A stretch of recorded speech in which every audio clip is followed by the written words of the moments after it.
guys, and welcome back to my channel, Kindle English. So in my previous videos, what I had actually done was given you guys some confusing set of words, but this time I'm also going to do the same thing.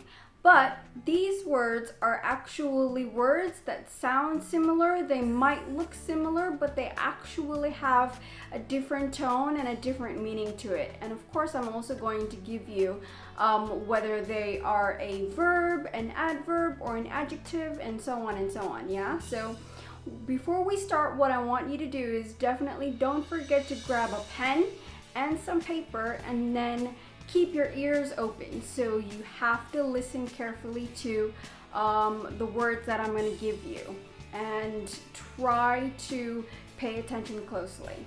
Now on to the first set of words. This set of words, they have a very similar sound, but they are different. So the first word is lose.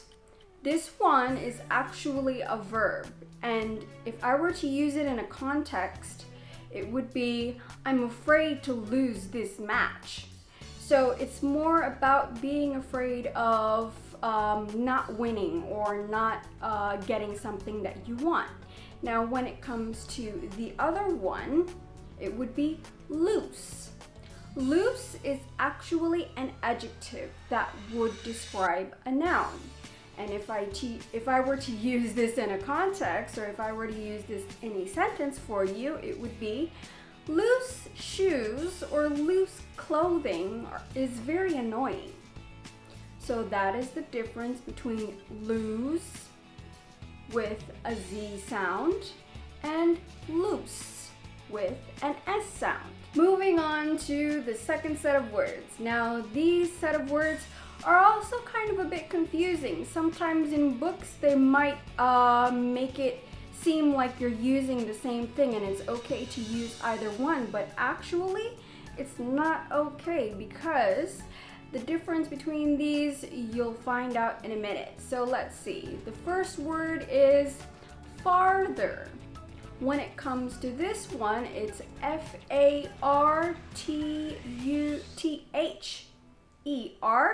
Farther is actually focusing on something physically. So if I were to give you a sentence, it would be, how much farther do we have to go? Are we there yet?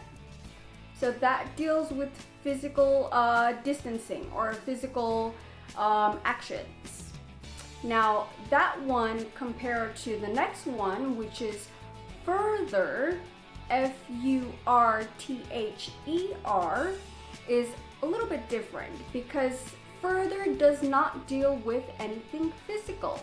It deals with something that is added more. For example, it can be like, do you have any further questions? No more further comments are allowed, for example, yeah? So that is the difference between farther, which is dealing with something physical, and further, which is dealing with something that relates to do you have any more? Do you have anything else? So this next one is actually words that sound the same, but they're very completely, ultimately different from one another. So if I'm gonna give you the first one, I want you to pay attention to how I spell it, even though the pronunciation will still be the same. So this one is going to be bear. I know what you're thinking. You must be thinking about the animal, huh? Like bears in brown bear or polar bear. This one is not actually that kind of context. So it is B-E-A-R. Yes, it's like the animal, but it's not.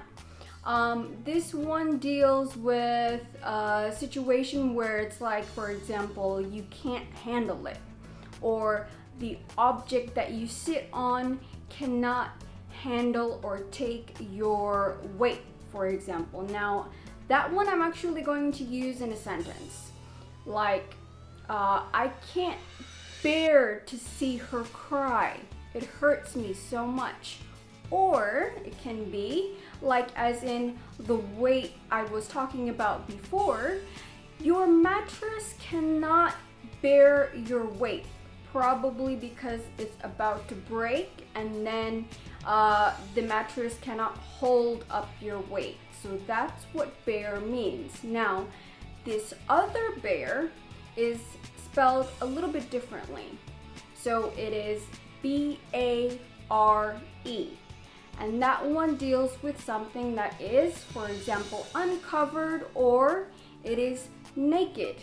Not your body necessarily naked. It can actually be body parts that are bare and uncovered.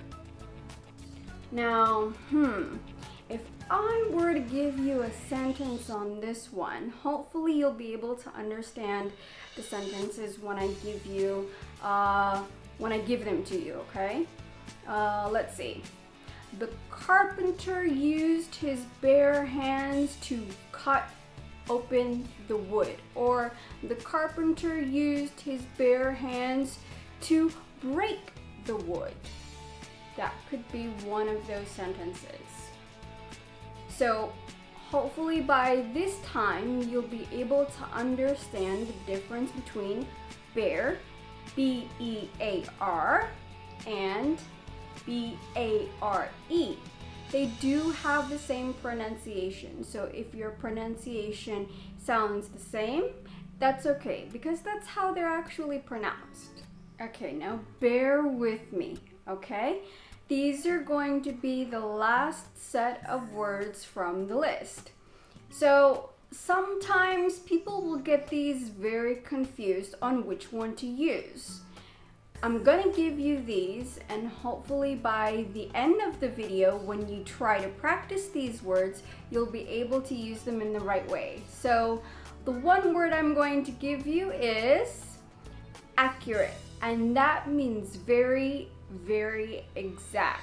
Well, it doesn't have to be very, but it is very exact. And that word versus precise, precise actually means it is close to exact. So it's not quite there yet.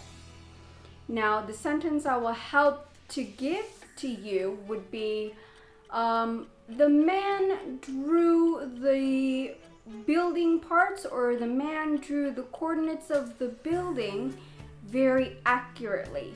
That means how he drew the building, he drew it very exact.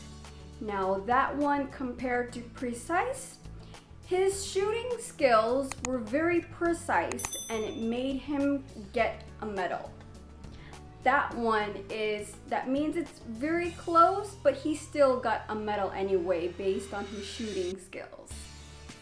Now, those are the two words that I'm going to give you for this set, and maybe you can try practicing them right away. So why wait?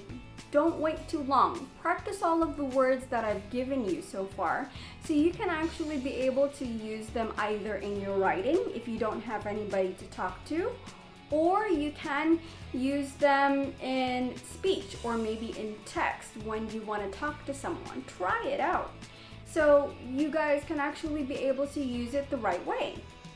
Okay, now have you gotten all of the words that I gave you? Oops, I'm kind of trying to be really nice to you guys, but I'm not working it out. But okay, it's okay, no worries. So you guys have now just watched and learned some of the other words that I gave you in the video. And hopefully you will be able to use all of these words after you've written them down. You've written them down, right? You better. Watch me find out where you live, and I look at if you've written it down or not. If you don't, then it's okay. You can watch the video again anyway. So also, definitely don't forget to subscribe to my channel. Share it with a whole bunch of your friends, your family members, your cousins, your aunts, your nieces, everyone that you know. Share my video and definitely tell them, you as well, definitely tell them to like my videos, and then you guys can watch together. So in the next couple of videos, I might be doing the same thing, but if not, then you'll get a different set maybe in the future when I make other videos as well. And don't forget to definitely give me some comments and suggestions based on what you want to watch from me, so I can help you with your English. Maybe there might be some certain things you're not sure of and you want some help, so it's okay. Let me know. Even if you guys are beginners and then you can only use Indonesian language, it's okay, no worries. I'll still be able to try to understand what you guys want from me, and then I'll give it to you the best I can, yeah? So, like I said before, make sure you write down things in the comments, and make sure you write down certain topics that you want so you can learn from me even more in the future, yeah? Don't forget to get confident, get motivated, and learn the best from me as much as you can. See you guys in the next video.